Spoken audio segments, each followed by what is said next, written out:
Assalamu alaikum and welcome to all the wonderful students who have joined us in this video. So we are going to start the final term preparation of CS 409, that is Introduction to Database Administration.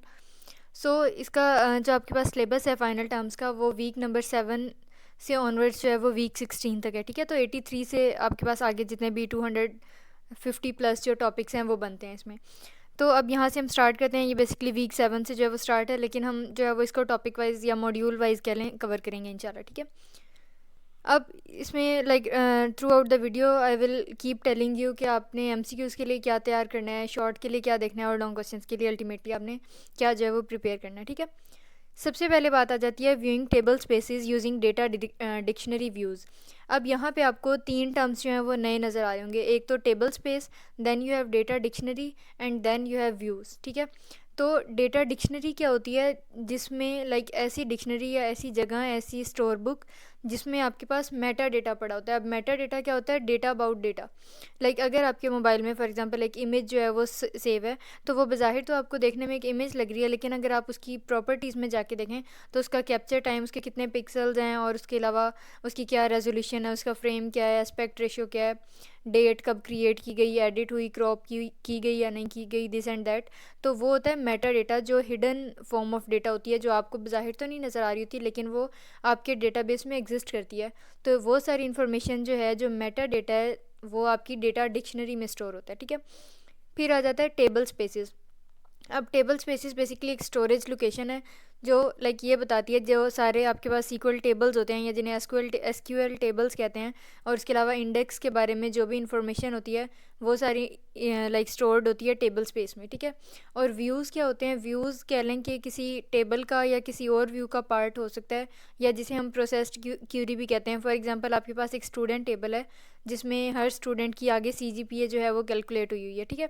तो आपने Curie जो है वो run की, और Curie में आपने ये लिखा कि मुझे स्टूडेंट टेबल से वो वाले कॉलम्स या वो वाली रोज़ का डेटा मतलब एक नए आंसर की फॉर्म में दो जिन स्टूडेंट्स की जो है वो 4 सीजीपीए है, ठीक है। तो अब जो रिज़ल्ट आएगा आपके पास सिर्फ उन स्टूडेंट्स का, पूरे स्टूडेंट टेबल में से उन स्टूडेंट्स का जो आपके पास रिकॉर्ड आएगा जिनकी सीजीपीए 4 होगी, तो हम उस अलग से रिकॉर्ड को, उस अलग से टेबल को कहेंगे व्यू, ठीक है। तो ये तो थे तीन मेन टर्म्स। अब हम अपने मेन कॉन्सेप्ट की तरफ चलते हैं। अब यहाँ पे इन सबको जो है वो हमने डिस्कस करना है। अब सबसे पहले आ जाता है कि use dictionary to display views. अब डिक्शनरी क्या है? जिसमें आपके पास मेटा डेटा जो है वो स्टोर होता है, और इसको हम व्यूज़ डिस्प्ले करने के लिए कैसे यूज़ कर सकते हैं। देखें, सबसे पहले हम सीक्वल अगर आपके सिस्टम में इंस्टॉल है तो हम उसके कमांड प्रॉम्प्ट में जाएंगे, ठीक है। एसक्यूएल कमांड प्रॉम्प्ट में जाएंगे और वहाँ से आपके पास आपने क्या करना है कि अपना यूज़र नेम और पासवर्ड इंटर करके फिर आपने कहना है सिलेक्ट। अब जैसे मैंने आपको स्टूडेंट टेबल की एग्जांपल दी, तो आपने अगर टेबल का नाम स्टूडेंट है तो आपने यहाँ पे लिख देना है student, select student from dictionary. अब ये डिक्शनरी जो है वो वही जगह है, जहाँ वही लोकेशन है जहाँ पे आपका मेटा डेटा जो है वो पड़ा हुआ है, ठीक है।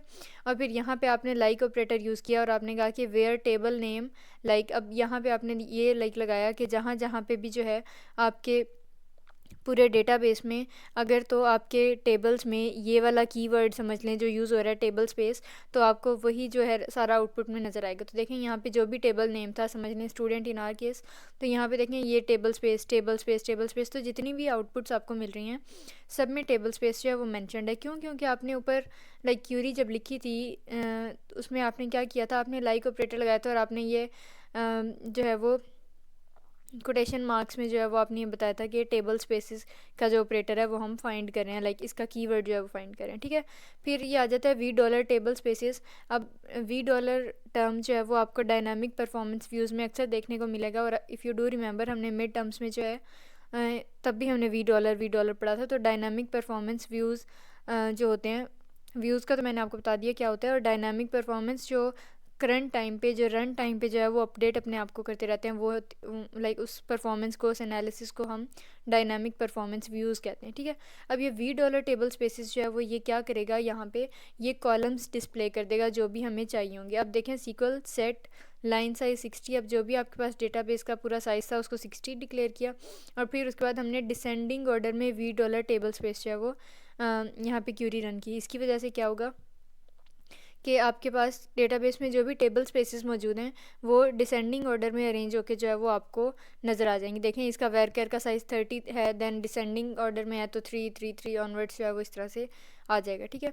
उसके बाद सिलेक्ट कॉलम नेम। अब अगर कॉलम नेम आपने सेलेक्ट करना है तो उसका क्या सिंटेक्स होगा या क्या कमांड होगी उसके लिए, तो आपने कहना है सिलेक्ट नेम। अब नेम क्या है, कॉलम नेम। अब यहाँ पे CGPA भी आप कह सकते हैं, कोई अगर आपने स्टूडेंट्स का कोई रोल नंबर एक्सट्रैक्ट करना है तो यहाँ पे सिलेक्ट रोल नंबर या select student ID from $V table space, ठीक है। और $V टेबल स्पेस क्या है ये मैंने आपको बता दिया।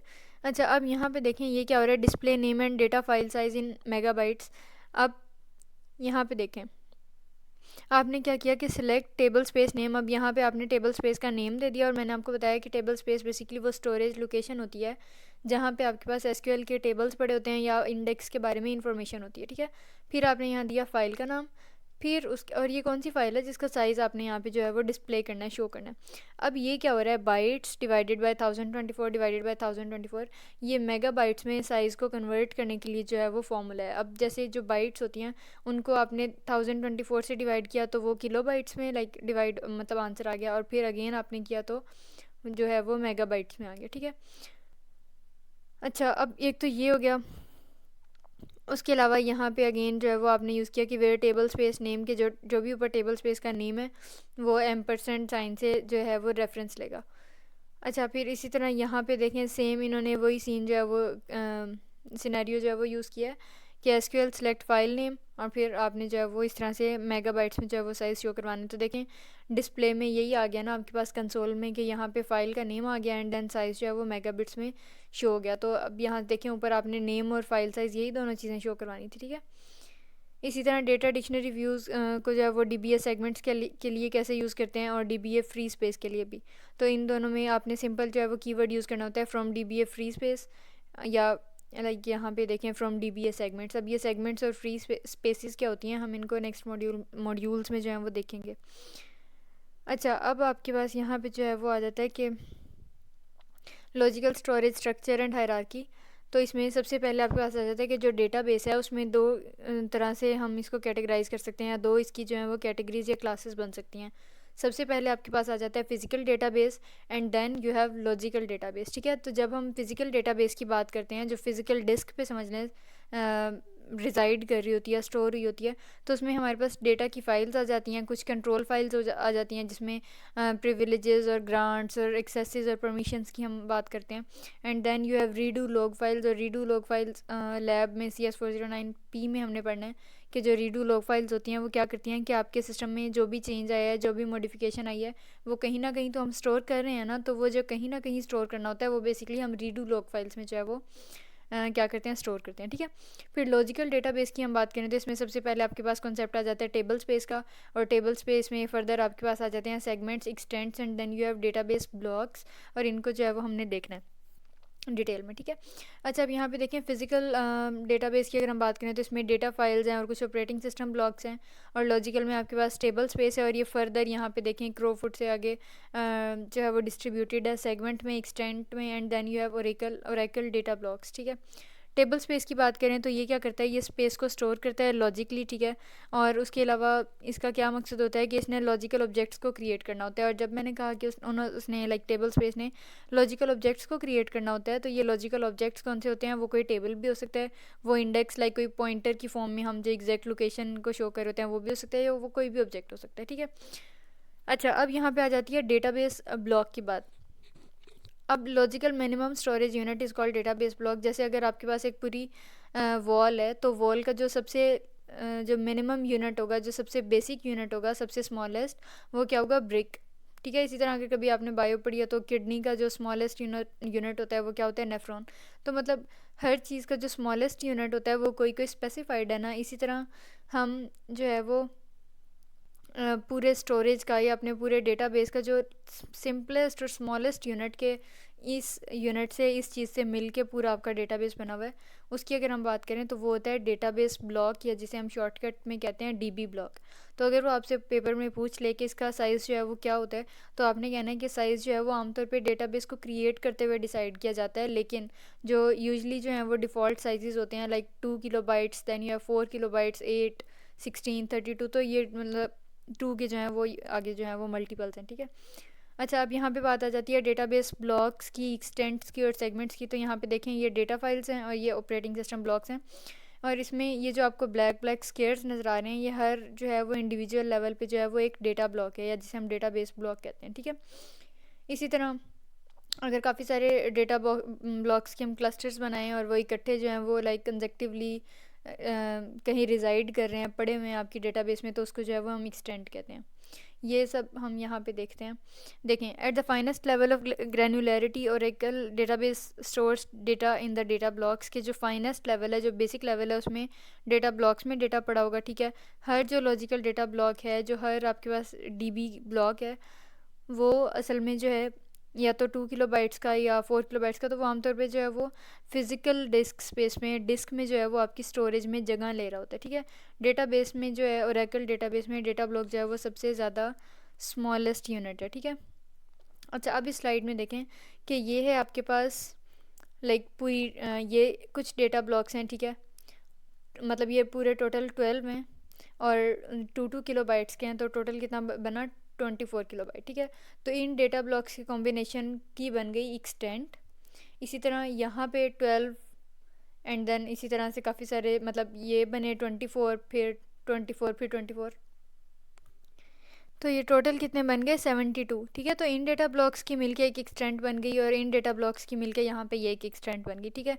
अब ये एक्सटेंट जहाँ पे रिजाइड करती है, जिस जगह पे पाई जाती है, जहाँ पे लोकेटेड होती है, उसको कहते हैं डेटा फाइल। ये एक डेटा फाइल है और ये एक डेटा फाइल। तो अब ये जो एक डेटा फाइल है, इसमें लाजमी नहीं है कि सिर्फ ये एक ही एक्सटेंट पड़ी हुई है, हो सकता है ऐसी 10 पड़ी हुई। ये स्टोरेज पे और इस तरह की चीज़ों पर जो है वो कैपेसिटी वगैरह पर डिपेंड करता है, ठीक है। और इसी तरह से जो है वो आपके पास आ जाता है ये वाली डेटा फाइल है, इसमें एक एक्सटेंट तो ये है, और भी बहुत सारी हो सकती हैं। लेकिन अब ये जो यहाँ पे शो करवाई गई हैं, जब 2 डेटा फाइल्स को और उसमें मौजूद एक्सटेंट्स को हम ऐड करते हैं, प्लस करते हैं, तो वो आपके पास टोटल आपके पास मिला के बनता है सेगमेंट, ठीक है। तो एक्सटेंट ये देखें 24 + 72 आपके पास आ गया 96 किलोबाइट्स। तो ये बेसिकली इसमें जो है वो कॉन्सेप्ट था। अब इसमें लेक्चर नंबर 85 आ जाता है।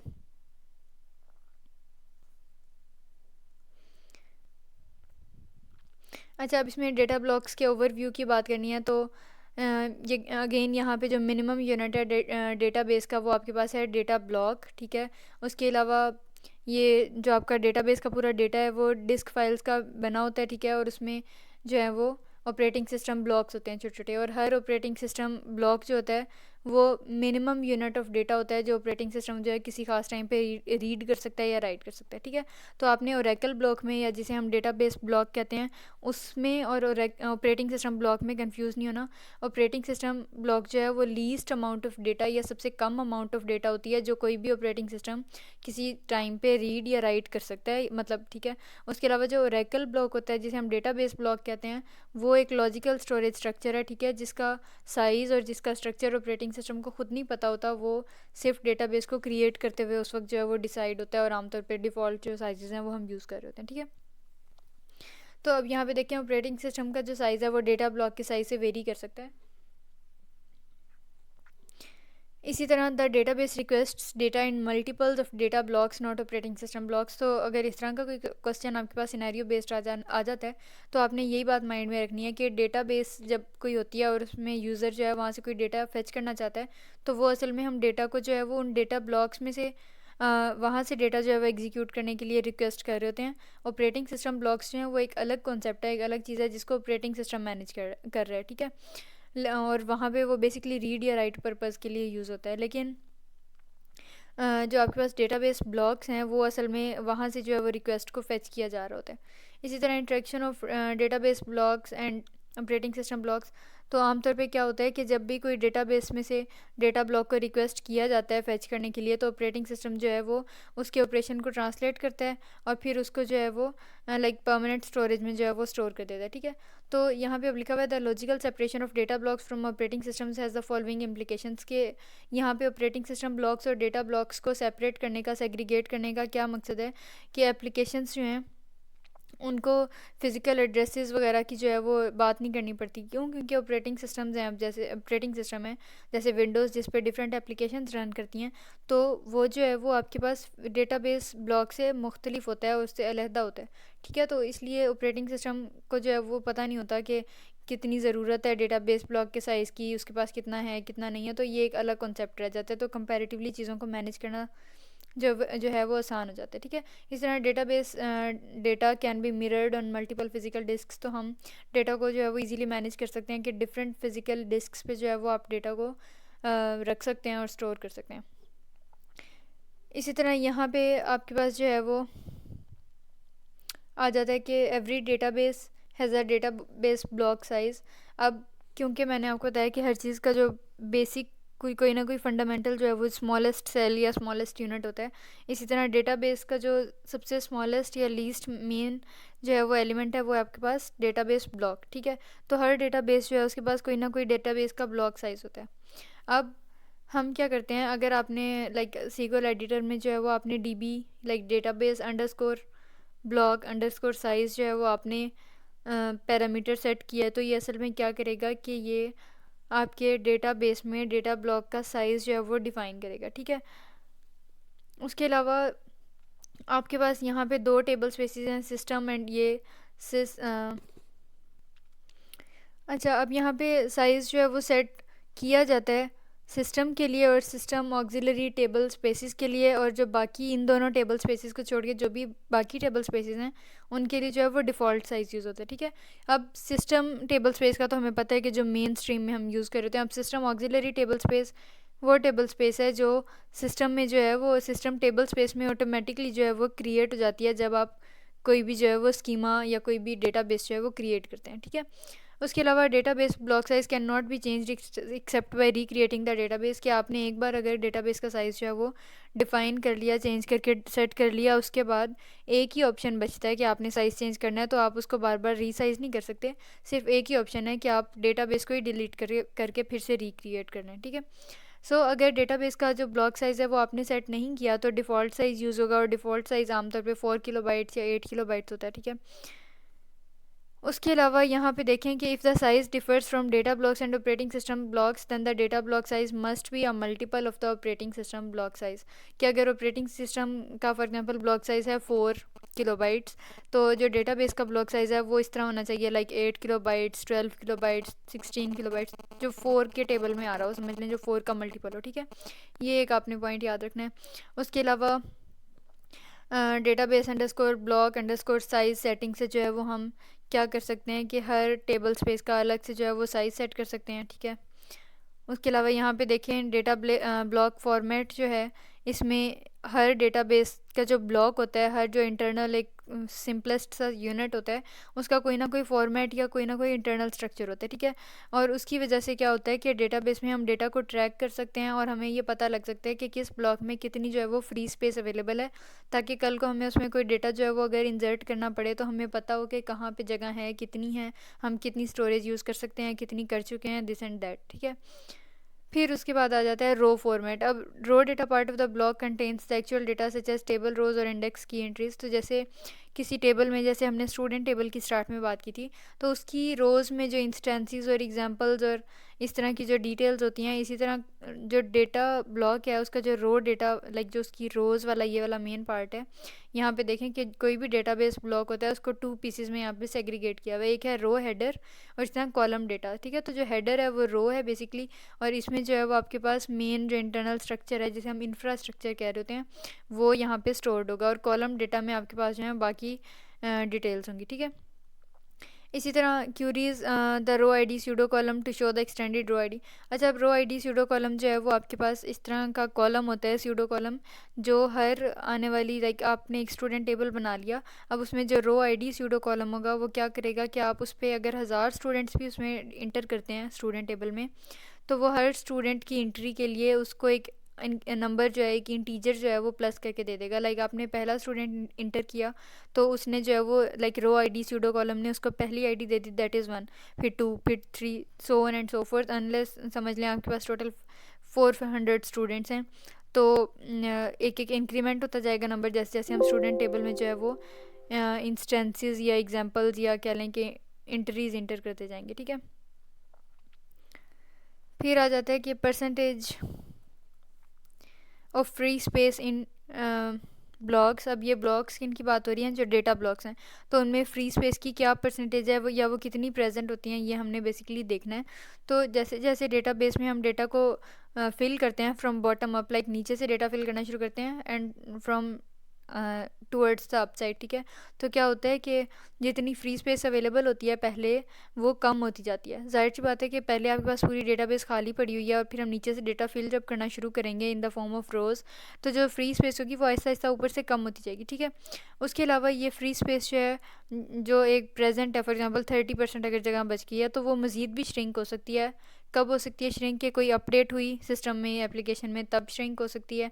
या इसी तरह हम क्या कर रहे हैं कि नल को नॉन नल वैल्यू में, या vice versa, like non null को नल में, नल को नॉन नल में, मतलब इस तरह से अगर हम वैल्यूज़ को अल्टर कर रहे हैं, चेंज कर रहे हैं, तो भी जो है वो स्पेस यूज़ हो सकती है, ठीक है। तो यहाँ पे लिखा हुआ है कि नल को नॉन नल वैल्यू में, तो अगर कोई वैल्यूज़ में कोई है ही नहीं वैल्यू, लाइक नल है, ज़ीरो है, कि कोई भी वैल्यू नहीं है, तो उसमें जब हम बाद में कल को अगर हम कोई वैल्यू प्लेस करते हैं, तो वो कहाँ से जगह लेगा डेटाबेस में, जो आपके पास फ्री स्पेस अवेलेबल है वहीं से लेगा ना, ठीक है। तो the database manages free space in the data block to optimize performance and avoid wasted space. अब आमतौर पे जो है ये ट्यूनिंग फीचर होता है डेटाबेस का, कि वो अपनी फ्री स्पेस को मैनेज करती है, जिसकी वजह से हम जो है वो स्पेस वेस्ट करने से आपका सिस्टम जो है वो बच जाता है, ठीक है। फिर जब फिज़िकल लेवल पे हम बात करते हैं, तो जो डेटाबेस का जो जो डेटा ब्लॉक्स हैं वो डिस्क में पड़े होते हैं ना, ठीक है। उसके अलावा ये जो डिस्क फाइल्स हैं जिनके ऊपर ये डेटाबेस का डेटा पड़ा हुआ है, वो किससे मिलके बने हैं, किस चीज़ से मिलके बने हैं, ऑपरेटिंग सिस्टम के ब्लॉक से, ठीक है। ऑपरेटिंग सिस्टम का ब्लॉक बेसिकली क्या होता है, जिसे हम ओएस ब्लॉक कहते हैं। ये अभी हमने पिछले टॉपिक में देखा है कि ये मिनिमम यूनिट ऑफ डेटा होता है जो कोई भी ऑपरेटिंग सिस्टम जो है वो रीड कर सकता है या राइट कर सकता है। और डेटाबेस ब्लॉक क्या होता है, हमने ये भी देख लिया है। और इसका जो आपके पास डेटाबेस का जो ब्लॉक है, स्मॉलेस्ट और सिंपलेस्ट, उसका क्या साइज़ होगा, क्या स्ट्रक्चर होगा, वो ऑपरेटिंग सिस्टम ब्लॉक को नहीं पता होता। तो इसीलिए यहाँ पे एक क्वेश्चन था कि ओएस ब्लॉक और डेटाबेस ब्लॉक जो हैं वो आपस में एक दूसरे से डिफ़र क्यों कर रहे हैं या कैसे कर रहे हैं। तो अब यहाँ पे बात आ जाती है percentage of free space in data blocks. अब ये जो पैरामीटर है ये असल में ये बताता है कि आपका जो डेटाबेस है उसमें फ्री स्पेस को कैसे मैनेज किया जाएगा, ठीक है। This equal parameter sets the minimum percentage of a data block reserved as free space for updates to existing rows. कि ये आमतौर पे क्या करता है कि ये वेस्टेड जो स्पेस होती है उसको बचाने में, उसको मिटिगेट करने में ऐसे हेल्प आउट करता है। और ये बताता है कि आपके डेटाबेस में एटलीस्ट इतना तो फ्री स्पेस हर वक्त पड़ा ही पड़ा रहेगा, ठीक है। चाहे जितनी मर्ज़ी आप उसमें रोज़ इंसर्ट करें, लेकिन आपके पास एक अपर लिमिट सेट हो जाएगी कि इतना जो है वो आपने फ्री डेटा या फ्री स्पेस जो है वो हर हाल में आपने जो है वो अपने पास बचा के रखनी है, ठीक है। अब यहाँ पे देखें, यहाँ पे परसेंटेज ऑफ फ्री स्पेस जो है आपको वैल्यू दी हुई है 20। तो इसका मतलब है कि आपके इस पूरे डेटा ब्लॉक में, डेटाबेस ब्लॉक में, आपके पास जो है वो 20% फ्री स्पेस जो है वो अवेलेबल होगी, ठीक है। तो फिर क्या होगा कि 80% जो है वो ऑक्यूपाई हो जाएगी, और जो बाकी 20% है वो अपडेट्स वगैरह के लिए या इस तरह चेंजेस वगैरह के लिए या श्रिंकिंग वगैरह के केसेस के लिए आपके पास 20% हर हाल में जो है वो रहेगी, ठीक है। तो यही एग्जांपल इसी तरह समझ लें कि फॉर एग्जांपल अगर आपकी सैलरी है 40,000 फॉर सपोज, और हम क्या डिसाइड करें कि आपने जो है वो उसमें से 5,000 जो है वो हर मंथ आपने अपने सेविंग्स अकाउंट में रखने हैं, ठीक है। तो अब क्या होगा कि जो बाकी आपके पास बचे 35,000, आपने मेक श्योर करना है कि आपने बाकी सारे एक्सपेंसेस जो हैं वो वहीं से पूरे करने हैं, और वो जो 5,000 है वो हर हाल में जो है वो फ्री स्पेस में या स्टोरेज स्पेस में आपने रखने ही रखने हैं, ठीक है। अच्छा, ये तो था इसका कॉन्सेप्ट। अब इसके सिंटेक्स की बात करते हैं। तो सबसे पहले जो है वो आपने सीक्वल एडिटर में या कमांड प्रॉम्प्ट में जाना है, वहाँ से यहाँ से स्टार्ट मेन्यू से, ठीक है। अनलेस अगर आपने ओरेकल 11G जो है वो इंस्टॉल किया हुआ है, अदरवाइज़ ये ऑप्शन आपको नहीं नज़र आएगी, सिंपल आपको कमांड प्रॉम्प्ट नज़र आएगा। और कमांड प्रॉम्प्ट को भी सीक्वल प्लस से हम कनेक्ट कर सकते हैं, लेकिन उसके लिए भी जो है वो आपको सीक्वल सर्वर जो है वो इंस्टॉल होना आपके सिस्टम में ज़रूरी है। अच्छा जी, अब यहाँ पे आ जाता है क्रिएट टेबल स्पेस, और यहाँ पे आपने कैपिटलाइजेशन वगैरह को जो है वो ख्याल रखना है। ये अब यूज़र डेटा क्या है, ये टेबल स्पेस का नेम है। फिर उसके बाद आपने डेटा फाइल को जो है वो यहाँ पे सिंगल कोटेशंस में इसकी पूरा आपने डायरेक्टरी, इसका एड्रेस जो है वो आपने बता दिया। फिर यहाँ पे साइज़ आपने डिक्लेयर किया, and then extent management dictionary default storage. अच्छा, अब यहाँ पे ये देखें इनिशियल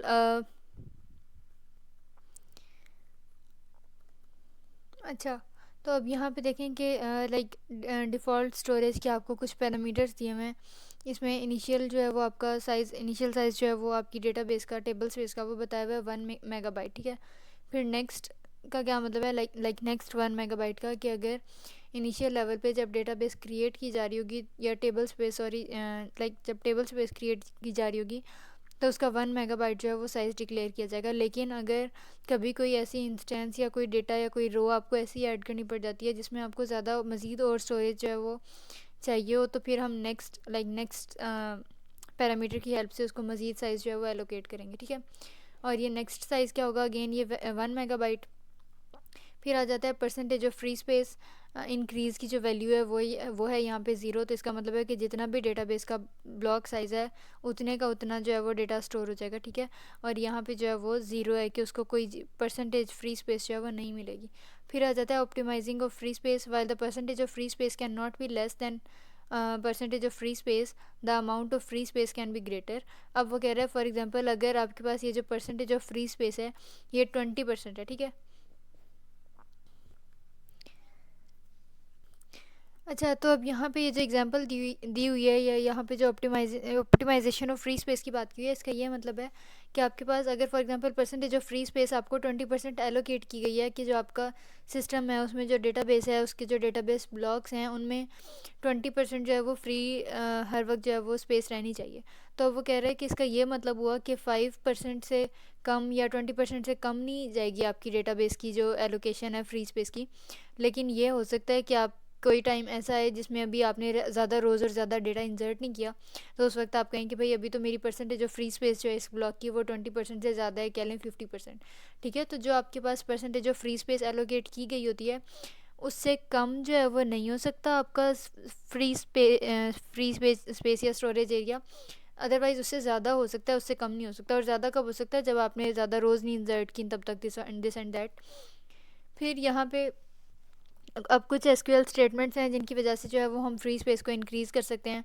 कैसे इंक्रीज़ कर सकते हैं, अगर हम डिलीट स्टेटमेंट्स ज़्यादा से ज़्यादा यूज़ करेंगे, ठीक है। इसी तरह अपडेट स्टेटमेंट्स यूज़ करेंगे। तो अपडेट स्टेटमेंट्स के दो केसेस आ जाते हैं कि ऐसी अपडेट स्टेटमेंट्स हम यूज़ करें जिनकी वजह से जो आपकी एक वैल्यू है वो छोटी वैल्यू में कन्वर्ट हो जाए। जैसे अब फॉर एग्जांपल आपके पास जो है वो कोई सैलरी का ब्लॉक था, ठीक है। उसमें अगर फॉर एग्जांपल पहले 10,000 लिखा हुआ था, ठीक है।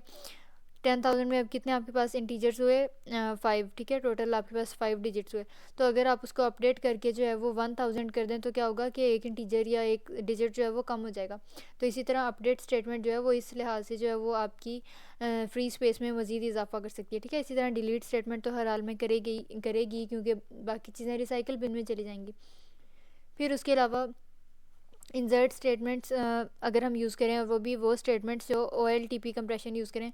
अब OLTP या ऑनलाइन ट्रांजैक्शन प्रोसेसिंग कंप्रेशन जो है, अगर हम उसको यूज़ करते हैं और उसमें इंसर्ट स्टेटमेंट्स को हम यूज़ करेंगे तो अल्टीमेटली क्या होगा कि इंसर्ट्स जो है अगर वो डेटा को जो है वो फिल भी करेंगे तो पहले जो है वो डेटा कंप्रेस हो जाएगा, जिसकी वजह से जो स्पेस आपके पास पहले ज़्यादा यूज़ हो रही थी वो अब कम यूज़ होगी, ठीक है। इसी तरह the space release is available for insert under the following conditions, कि अगर ये जो स्पेस रिलीज़ हुई है लाइक डिलीट स्टेटमेंट से या अपडेट स्टेटमेंट से, तो उसको हम इंसर्ट स्टेटमेंट के लिए यूज़ कर सकते हैं, लाइक नई रोज़ नया डेटा इंसर्ट करने के लिए यूज़ कर सकते हैं कुछ केसेस में, कुछ कंडीशंस में।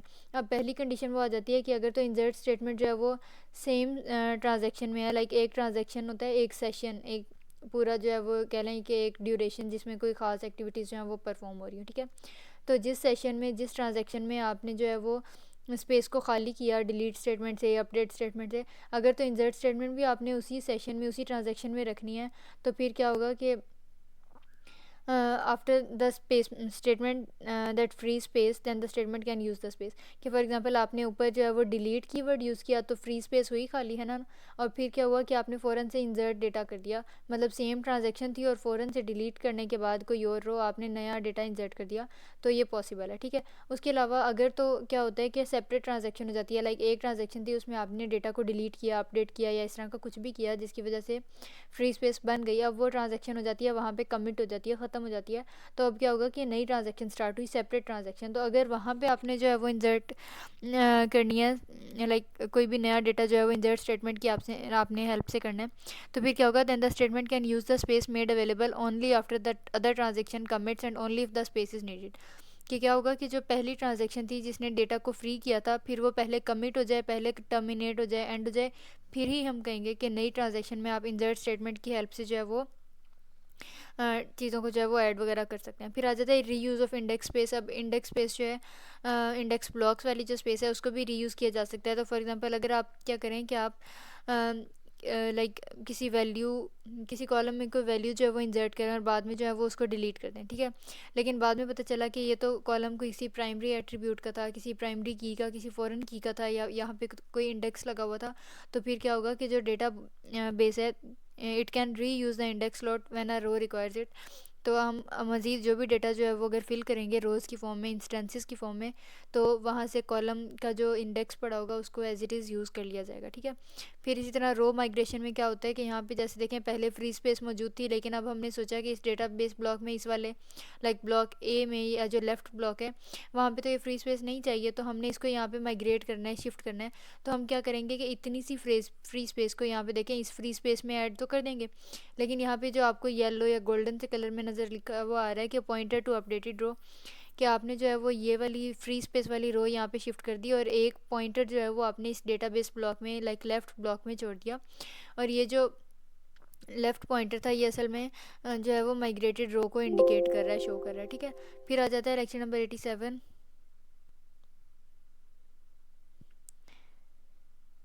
इसमें जो है वो हमने एक्सटेंट्स की बात करनी है। अच्छा, अब यहाँ पे जो है वो हमने एक्सटेंट्स की बात करनी है। एक्सटेंट जो है वो किसी भी डेटाबेस स्टोरेज स्पेस एलोकेशन का जो है वो लॉजिकल यूनिट होता है, ठीक है, जो कंटिगुअस डेटा ब्लॉक से मिलके बना होता है। जैसे मैंने आपको बताया था कि जो आपको ब्लॉक्स नज़र आ रहे हैं ब्लैक कलर के, ये हर जो है वो अलग अलग डेटा ब्लॉक्स हैं, ठीक है। तो अब क्या होगा कि अगर कुछ डेटा ब्लॉक्स आपस में इकट्ठे पड़े हुए हैं, कंजेक्टिव पड़े हुए हैं मिलके टुगेदर, जिन्हें हम कंटिगुअस डेटा ब्लॉक्स कहते हैं, जो कंजेक्टिव या विदाउट एनी गैप जो है वो पड़े होते हैं, तो हम कहते हैं कि ये एक एक्सटेंट है, ठीक है। तो ये यहाँ पे ये आपके पास एक मिला के जो है वो एक्सटेंट बन गई। So the data blocks in an extent are logically contiguous but can be physically spread out on disk because of the RAID striping and file system. अब रेड स्ट्राइपिंग जो है वो आपके पास होता है रिडंडेंट एरेज का एक पूरा सिस्टम है, ठीक है। ये और फाइल सिस्टम्स की इम्प्लीमेंटेशंस की वजह से क्या होता है कि हो सकता है कि आपके डिस्क पे थोड़े थोड़े दूर एलोकेटेड हों, लेकिन जब लॉजिकल स्ट्रक्चर की उनकी बात करेंगे तो वो इकट्ठी जो है वो कंजेक्टिवली लाई कर रही होंगी, ठीक है।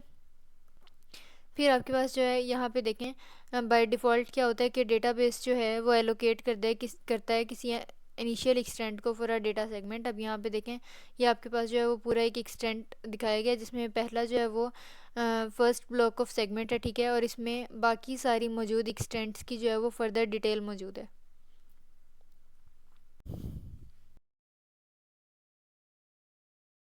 जो आपके पास इंस्टेंसेस हैं या जो एक्सटेंट्स हैं आपके डेटाबेस ब्लॉक में, उनको डी एलोकेट कैसे करना है। तो डी एलोकेट करने के लिए आपने जो है वो ड्रॉप कमांड यूज़ करनी होती है, ठीक है। और ड्रॉप कमांड के अलावा अगर हम यूज़ कर रहे हैं Oracle database 11G release 2 like उसका वेरिएंट 2, तो फिर हम किसी सेगमेंट को जो है ड्रॉप कर सकते हैं, डिलीट कर सकते हैं किस कमांड को यूज़ करके, dbms_space_admin, ठीक है। एक यहाँ पे ये बात देखनी थी। फिर उसके बाद दूसरा, अगर वो आपसे पूछ ले कि आपने मैनुअली लाइक हैंड रिटन समझ लें कि आपने स्पेस को कैसे डी एलोकेट करना है जो एक्सटेंट्स ने ऑक्यूपाई की हुई है आपकी डिस्क पे, आपकी स्टोरेज में, तो आपने कहना है कि हम जो है वो कोई ऑनलाइन सेगमेंट श्रिंक भी यूज़ कर सकते हैं, ठीक है। इसकी वजह से क्या होगा कि ये एक कह लें कि ऑनलाइन ऑपरेशन है, एक इन प्लेस ऑपरेशन है जिसको कोई एक्स्ट्रा स्पेस भी नहीं चाहिए होती है। CS 502 में हमने पढ़ा था। तो इन प्लेस एल्गोरिदम जिस तरह वो होते हैं जिनको कोई एक्स्ट्रा एरे नहीं चाहिए होती सॉर्ट होने के लिए, इसी तरह सेगमेंट श्रिंक एक ऐसा ऑनलाइन ऑपरेशन है जिसको कोई एक्स्ट्रा स्पेस वगैरह जो है वो नहीं चाहिए होती, और आराम से क्या हो जाता है कि सेगमेंट्स ने जितनी स्पेस ली होती है वो आराम से श्रिंक भी हो जाती है और आपकी ज़्यादा जो है वो मेमोरी डी एलोकेट होकर फ्री हो जाती है स्पेस, ठीक है। उसके अलावा हम अगर किसी टेबल पार्टीशन से अगर हम डेटा को क्या करते हैं कि किसी नए सेगमेंट में मूव करते हैं, तो अल्टीमेटली जिस पार्टीशन या जिस नॉन पार्टीशन टेबल से जो है वो हमने डेटा को मूव किया होगा, अब वो तो नए सेगमेंट में डेटा चला गया ना, तो वो वाले डेटा में जगह जो है वो आपके पास खाली बच जाएगी, ठीक है। उसके अलावा हम किसी इंडेक्स को रीबिल्ड कर सकते हैं, उसके अलावा किसी टेबल को ट्रंकेट कर दें, लाइक उसकी कुछ रोज़ जो हैं वो ड्रॉप कर दें, ठीक है, कुछ या टेबल क्लस्टर से कर सकते हैं जिसकी वजह से सारी रोज़ जो हैं वो रिमूव हो जाएंगी, ठीक है। तो अब यहाँ पे आपने याद रखना है कि बाय डिफ़ॉल्ट क्या होता है कि ओरेकल डेटाबेस जो है वो डी एलोकेट करती है सारी स्पेस, और मतलब जितनी रोज़ ने जितनी स्पेस ऑक्यूपाई की होती है ओरेकल डेटाबेस सबको डीएलोकेट कर देती है, फ्री स्पेस कर देती है। सिर्फ अगर मिन extent like minimum extent storage parameter से आपने जगह जो है वो स्पेस जो है वो एलोकेट किया है, तो फिर ओरेकल डेटाबेस उसको डीएलोकेट नहीं कर सकता। क्यों? क्योंकि वो मिनिमम या लीस्ट पैरामीटर है। ठीक है, एक तो बात आपने यहाँ पे याद रखनी है। फिर इस तरह के सिंटेक्स इंपॉर्टेंट है। यहाँ पे अब देखें असल में क्या हो रहा है कि टेबल स्पेस पहले क्रिएट की, उसका नाम रख दिया ये वाला, एंड देन आपने डेटा फाइल यहाँ पे इनिशियलाइज़ की और उसकी दे दी डायरेक्टरी ये वाली। ठीक है, और इसकी एक्सटेंशन आपने हमेशा याद रखना है कि .dbf लाइक डेटाबेस फाइल। फिर उसके बाद साइज़ इसका 100 मेगाबाइट्स था। फिर मिनिमम एक्सटेंट, ये जो अभी हमने ऊपर पढ़ा ना कि मिनिमम एक्सटेंट अगर यूज़ किया गया होगा तो फिर रोज़ ड्रॉप नहीं होंगी, डीएलोकेशन नहीं होगी। तो ये मिनिमम एक्सटेंट देखें यहाँ पे देखा हुआ है, लिखा हुआ है 64 किलोबाइट्स। ठीक है, तो मिनिमम लाइक लीस्ट इतनी तो एक्सटेंट जो है वो स्पेस ऑक्यूपाई करके ही रखेंगे। देन आपके पास आ जाता है डिफ़ॉल्ट स्टोरेज और इनिशियल और नेक्स्ट का क्या मतलब है ये मैं आपको बता चुकी हूँ। अब आ जाते हैं लेक्चर नंबर 88 पे। इसमें हमने सेगमेंट्स का जो है वो कुछ ओवरव्यू देखना है कि सेगमेंट्स जो हैं वो बेसिकली होते क्या हैं। अब देखें, segment is a set of extents that contain all the data for a logical storage structure within a table space. कि आपकी टेबल स्पेस के अंदर आपके set of sequel tables and index information के अंदर रहते हुए अगर हम इन एक्सटेंट्स का एक सेट बना दें तो हम कहेंगे कि ये जो है वो एक सेगमेंट है, एक डेटा सेगमेंट है। ठीक है, तो ओरेकल डेटाबेस क्या करता है, वो एक सेगमेंट को एक से ज़्यादा जो है वो एक्सटेंट्स एलोकेट कर देता है। या दूसरे लफ्ज़ों में मैं यूँ कह सकती हूँ कि एक सेगमेंट में एक से ज़्यादा जो है वो एक्सटेंट्स मौजूद होते हैं। तो देखें, समझ लें ये एक एक्सटेंट था, ये एक एक्सटेंट था, ये भी एक एक्सटेंट था। ठीक है, अगर मैं इन सबको मिला के बात करूँ तो ये हो जाएगा आपके पास सेगमेंट। ठीक है, यहाँ पे अब देखें कि for example patient table consists of 3 segments from 2 data files. कि आपके पास ये एक एक्सटेंट्स की एलोकेशन थी, एक ये थी और एक ये था। ठीक है, तो आपके पास क्या होता है कि अगर हम एक से ज़्यादा एक्सटेंट्स का सेट बनाते हैं तो वो आपके पास बन जाता है सेगमेंट। ठीक है, उसके बाद देखें यूज़र सेगमेंट्स क्या होते हैं। अब यूज़र सेगमेंट्स जो हैं उसकी डिफरेंट टाइप्स होती हैं और ये असल में जो है वो डेटा को सेव करने के लिए यूज़ होता है। और किसी एक यूज़र की अगर हम बात करें तो वो एक यूज़र सेगमेंट स्टोर करेगा, फिर अगला यूज़र सेगमेंट जो है वो स्टोर करेगा। ठीक है, फिर इसकी डिफरेंट टाइप्स हैं जैसे table, table partition, table cluster, इसी तरह large objects partition, index partition वगैरह वगैरह।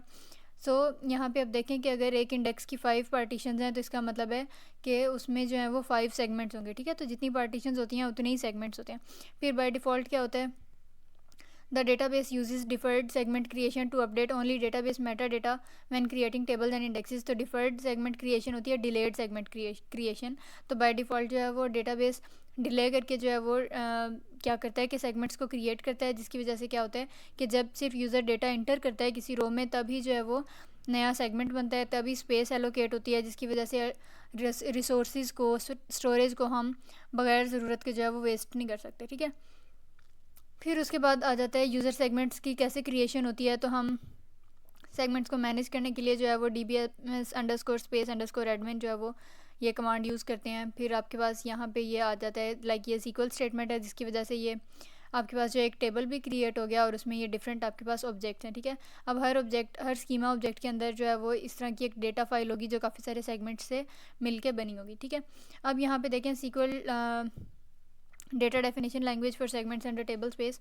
यहाँ पे अब आपने टेबल किया क्रिएट और टेबल का क्या नाम था, पेशेंट हिस्ट्री। अब यहाँ पे आपने कुछ पैरामीटर्स पास कर दिए जैसे पेशेंट की आईडी, फिर उसके बाद लाइक डिपेंडेंट सीरियल नंबर, फिर एलर्जी और इसी तरह से हिस्ट्री, और ये सारी जो है वो आपने पैरामीटर्स पास किए और आगे जो है वो उसकी लाइक डेटा टाइप जो है वो भी दे दी और उसका साइज़ भी डिक्लेयर कर दिया। ठीक है, अब आखिर में इस टेबल की आपने एक टेबल स्पेस बनाई एम केयर, मतलब एक इसकी टेबल स्पेस बना ली आपने टेबल पेशेंट हिस्ट्री की। ठीक है, अब आपने क्या करना है कि आपने ऑल्टर टेबल जो है वो कमांड लगाई और इसकी वजह से क्या होगा कि हम एक कंस्ट्रेंट ऐड कर सकते हैं। ठीक है, अब इसमें जो है वो आपने पेशेंट की हिस्ट्री की आईडी को जो है वो प्राइमरी की बनाया और यहाँ पे देखें ये कंपोजिट प्राइमरी की है कि पेशेंट आईडी और डिपेंडेंट सीरियल नंबर। ठीक है, ये दोनों मिला के जो है वो आपके पास एक कंपोजिट प्राइमरी की बन गई। और ये आपने किस तरह किया, आपने इंडेक्स टेबल स्पेस जो है वो यूज़ किया। और इंडेक्स टेबल स्पेस क्या है, टेबल स्पेस हमें पता है जिसमें इंफॉर्मेशन होती है एसक्यूएल टेबल्स की, कमांड्स की। तो वहाँ पे आपने जो है इंडेक्सिंग कर दी कि आप पॉइंटर की हेल्प से जो है वो किसी खास उस तक पहुँच सकते हैं। ठीक है, फिर उसके बाद आ जाते हैं टेम्प्रेरी सेगमेंट्स। जब हम किसी क्यूरी को प्रोसेस कर रहे होते हैं तो क्या होता है कि ओरेकल डेटाबेस जो है वो एक टेम्प्रेरी वर्क स्पेस जो है वो एक एलोकेट कर देती है, टेम्प्रेरी सी सेगमेंट, टेम्प्रेरी लाइक आर्जी तौर पे एक स्टोरेज जो है वो एलोकेट कर देती है। तो एक आपके पास होती है परमानेंट सेगमेंट्स होते हैं और एक होते हैं टेम्प्रेरी सेगमेंट्स, ठीक है। तो कुछ लाइक फंक्शंस या कुछ ऑपरेशंस ऐसे होते हैं आपकी पूरी कंप्यूटिंग हिस्ट्री में जिनको थोड़ी सी देर के लिए स्टोरेज चाहिए होती है, तो हम परमानेंट में उनको स्टोर करके अपनी रिसोर्सेज फिल नहीं करते, बल्कि हम टेम्प्रेरी सेगमेंट्स में उनको रख देते हैं। और ये कौन कौन से फंक्शन हैं, लाइक सॉर्टिंग, हैशिंग या मर्जिंग बिट मैप्स, ठीक हो गया। और फिर जब वहाँ से एक बार फंक्शनिंग हो जाती है तो फिर उनको जो है वो हम लाइक परमानेंट स्टोरेज में जो है वो शिफ्ट कर देते हैं। फिर आ जाता है अनडू सेगमेंट्स। अब आपके पास ओरेकल डेटाबेस क्या करती है कि आपने जितनी भी ट्रांजैक्शंस की होती हैं, जितने भी सेशंस आपकी एक्टिविटीज़ के क्यूरीज़ के लॉगिन हुए होते हैं, उनका रिकॉर्ड रखती है और उस रिकॉर्ड को हम मिला के कहते हैं अनडू डेटा, ठीक है। अब वो पेपर में अगर आपसे पूछ ले कि ओरेकल डेटाबेस जो है वो अनडू डेटा को या अनडू सेगमेंट्स को क्यों यूज़ करती है, तो किसी एक्टिव ट्रांजेक्शन जो उस वक्त सेशन चल रहा हो उसको रोल बैक यानी कि कमिट वापस लाने के लिए, या फिर कोई ट्रांजेक्शन ख़त्म हो गई है उसको फिर से रिकवर करना है उसके लिए, या फिर रीड कंसिस्टेंसी कि आपको मुसलसल जो है वो रीड करने के लिए ऑपरेटिंग सिस्टम के हेड्स को जो है वो डेटा मिल रहा हो उसको प्रोवाइड करने के लिए, या फिर कुछ लॉजिकल फ्लैशबैक ऑपरेशंस परफॉर्म करने के लिए। लॉजिकल फ्लैशबैक ऑपरेशंस लाइक एक ऑपरेशन किसी पास्ट हिस्ट्री में हुआ था आपके डेटाबेस में और आपने जो है वो उसकी फ्लैशबैक लेनी है, लाइक उस जिस तरह किसी इवेंट की फ्लैशबैक होती है कि आपने पास्ट से जो है उसको लॉजिकली वैसे ही परफॉर्म करके देखना है, या ये नोट करना है कि अगर इस तरह से हो जाता जैसे पहले हुआ था तो फिर क्या आपके पास ओरेकल डेटाबेस में इन्वायरमेंट क्रिएट होगा, ठीक है। तो इसलिए ये अनडू सेगमेंट्स जो हैं वो इन चीज़ों के लिए यूज़ होते हैं। फिर आपके पास एक टेबल स्पेस जो है वो एक लॉजिकल स्टोरेज कंटेनर होता है, एक कंटेनर होता है जो लॉजिकली आपके सेगमेंट्स को स्टोर करता है।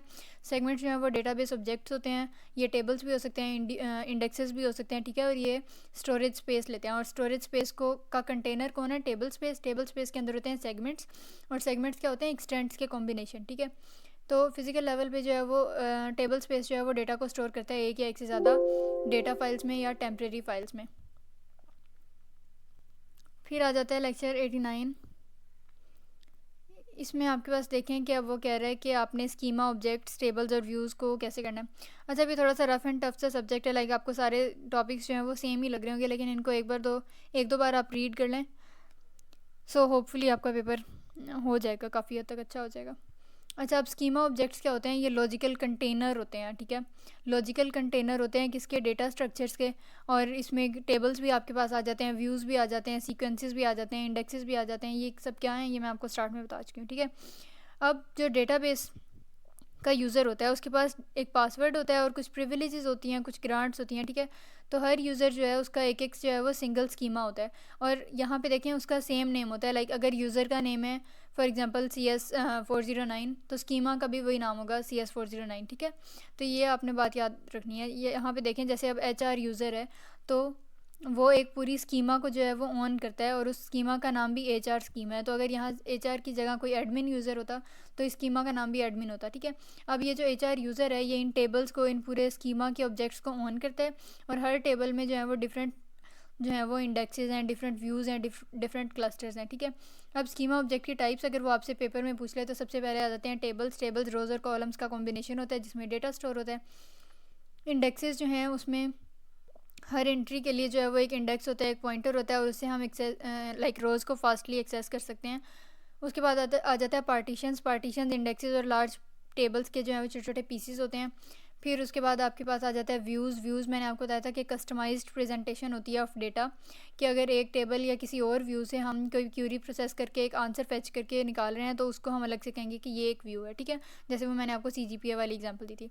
इसी तरह सीक्वेंस जो है वो यूज़र क्रिएटेड ऑब्जेक्ट होता है जो असल में इंटीजर्स को जनरेट करने के लिए, लाइक 1 2 3 इस तरह के सीक्वेंस को जनरेट करने के लिए यूज़ होता है। फिर PL SQL programs like procedural language SQL जो प्रोग्राम्स होते हैं वो सर्वर की साइड पे जो है वो प्रोग्रामिंग के लिए यूज़ होते हैं। सिनोनिम्स जो हैं वो एलियासेस होते हैं किसी और स्कीमा ऑब्जेक्ट के, जैसे अगर फॉर एग्जांपल किसी भी चीज़ का आप सिनोनिम जो है वो यूज़ कर लें, लाइक सिनोनिम क्या होता है, वर्ड्स मीनिंग की तरह, ठीक है। तो आपके पास एक ऑब्जेक्ट है और अगर उसी तरह का, उसी की कॉपी में, उसी की शेप में एक और आपको ऑब्जेक्ट मिलता है तो हम कहेंगे ये उसका सिनोनिम है या उसका एलियस है, ठीक है। फिर आ जाता है डायमेंशंस आपको जो है वो 2 वे में 2 कॉलम सेट्स का आपस में कॉम्बिनेशन बता रही होती हैं, उनका आपस में रिलेशन बता रही होती हैं। फिर व्यू की बात आ जाती है। व्यू जो है वो लॉजिकल रिप्रेजेंटेशन है। मैं इसको काफ़ी डिटेल में स्टार्ट में डिस्कस कर चुकी हूँ। जैसे व्यू जो है वो स्टोर्ड क्यूरी या प्रोसेस्ड क्यूरी होता है, ठीक है। और जिन टेबल से व्यू ने वो इन्फॉर्मेशन लेके वो बना होता है तो वो पेरेंट टेबल्स जो होते हैं उन्हें बेस टेबल्स हम कहते हैं, ठीक है। फिर व्यूज़ के अगर वो यूज़ आपसे पूछ ले, अब देखें इसमें ओवरऑल एक फ़ाइनल टर्म अगर मैं प्रिपरेशन वीडियो बनाऊँ तो वो काफ़ी सारे घंटों की बनेगी। क्यों? क्योंकि इसमें जो आपका सिलेबस है वो है ही इस टाइप का कि इसमें एक सब्जेक्ट में मॉड्यूल में आपके पास इतनी तरह के क्वेश्चंस बन रहे हैं कि अगर या तो मैं फ़ाइनल टर्म बना भी लूँ वीडियो तो उसमें सारा कुछ नहीं होगा कवर, ठीक है। तो इसलिए इट्स बेटर कि आप इसको मॉड्यूल वाइज कवर कर लें ताकि कोई पॉइंट आपका स्किप ना हो। नहीं तो अगर फ़ाइनल टर्म की वीडियो भी बना लें तो उसमें हर पॉइंट डिस्कस करते करते वो बहुत ज़्यादा आर्ट्स की बन जाएगी, विच इज़ नॉट कंपेटिबल। अच्छा, अब व्यूज़ के यूजेस आ जाते हैं। ये डेटा कॉम्प्लेक्सिटी को हाइड करते हैं, आपको टेबल्स के लिए एक additional level of security provide करते हैं, ठीक है। डेटा को हम एक डिफरेंट पर्सपेक्टिव, डिफरेंट एंगल से देख सकते हैं और डिफरेंट एप्लीकेशंस जो हैं वो अपना अपना जो डेटा है बेस टेबल्स में से वो आइसोलेट करके अपने यूज़ के लिए यूज़ कर सकती हैं। फिर आपने यहाँ पे जो है वो सीक्वल स्टेटमेंट लिखनी है व्यू क्रिएट करने के लिए। अब इतना सा भी आ सकता है आपसे शॉर्ट में, पीछे जो यूजेस ऑफ व्यूज़ थे ये भी आ सकते हैं, शॉर्ट में भी आ सकते हैं, एमसीक्यूज़ में भी, लॉन्ग में भी, ठीक है। तो सीक्वल टू क्रिएट व्यू आपने कमांड लगानी है क्रिएट व्यू। अब यहाँ पे नाम लिखना है व्यू का और फिर एज जो है ये आपके पास कीवर्ड है जो व्यूज़ को क्रिएट करने के लिए यूज़ होता ही होता है, ठीक है। फिर आपने जो है वो व्यू किसी टेबल से या किसी और व्यू से लेना था ना, क्रिएट करना था, तो आपने सेलेक्ट किया किस टेबल से, एम्प्लॉयज़ टेबल से। और कौन कौन से कॉलम्स आपने सेलेक्ट किए, employee ID, last name, job ID, manager ID, department ID, ठीक है। तो अब अल्टीमेटली जो नया व्यू क्रिएट होगा जिसका नाम स्टाफ होगा वो असल में एम्प्लॉयज़ टेबल से ही बनेगा, लेकिन सिर्फ एक फ़र्क होगा कि उसमें एम्प्लॉयज़ टेबल के ये वाले कॉलम्स का डेटा जो है वो आ जाएगा, बाकी कॉलम्स का नहीं आएगा, ठीक है। यहाँ पे ये आप देख सकते हैं। फिर आ जाता है नेक्स्ट टेबल, टॉपिक नंबर 90। इसमें देखें हम टेबल्स, इंडेक्सेस और क्लस्टर्स को जो है वो एनालाइज कैसे कर सकते हैं। तो सबसे पहले आपके पास आ जाता है कि टेबल क्लस्टर क्या होता है। अब ये एमसीक्यू और शॉर्ट के लिए आपने देख लेना है कि टेबल क्लस्टर जो है वो एक या एक से ज़्यादा टेबल्स का ग्रुप होता है, एक कॉम्बिनेशन होता है जो कुछ कॉलम्स उनके सेम होते हैं आपस में, ठीक है। तो ये मिला के क्या बनता है टेबल क्लस्टर, एक या एक से ज़्यादा टेबल्स जिनका कोई ना कोई कॉलम जो है वो शेयर कर रहे हो वो सेम हो, ठीक है। फिर उसके बाद नेक्स्ट आपके पास आ जाता है कि क्लस्टर की क्या होती है। अब क्लस्टर की जो है वो कॉलम या वो काफ़ी सारे कॉलम्स जो दो या दो से ज़्यादा टेबल्स में आपस में सेम हो, कॉमन हो, हम कहते हैं कि वो क्लस्टर की है, ठीक है। क्लस्टर की जो वैल्यू है वो हम एक ही बार सेट करते हैं और वो हर उसमें सेम रहती है, नो मैटर कि आप जितनी मर्ज़ी रोज़ भी जो हैं वो अपने डेटा में इंटर करते रहें, लेकिन जो क्लस्टर की वैल्यू है उसको एक ही बार जो है वो स्टोर किया जाता है। फिर उसके बाद इंडेक्स क्लस्टर की अगर हम बात करें तो वो एक ऐसा क्लस्टर होता है जिसको जो इंडेक्स भी यूज़ करता है। और हमें पता है कि इंडेक्स क्लस्टर जो है वो किस चीज़ के लिए यूज़ होते हैं, डेटा को लोकेट करने के लिए, रोज़ को फास्टली जो है वो एक्सेस करने के लिए, ठीक है। इसी तरह यहाँ पे देखें डेटा डेफिनेशन लैंग्वेज आ जाती है क्लस्टर्स को क्रिएट करने के लिए। तो आपने कमांड देनी है क्रिएट क्लस्टर, फिर क्लस्टर का नाम लिखा और फिर ये जो है वो क्लस्टर की है, ठीक है। और जैसे मैंने आपको बताया था कि क्लस्टर की को एक ही बार यहाँ पे जो है वो स्टोरेज स्पेस में एलोकेट किया जाता है। अब जितनी मर्जी आप इसमें रोज़ जो है वो इंटर कर लें।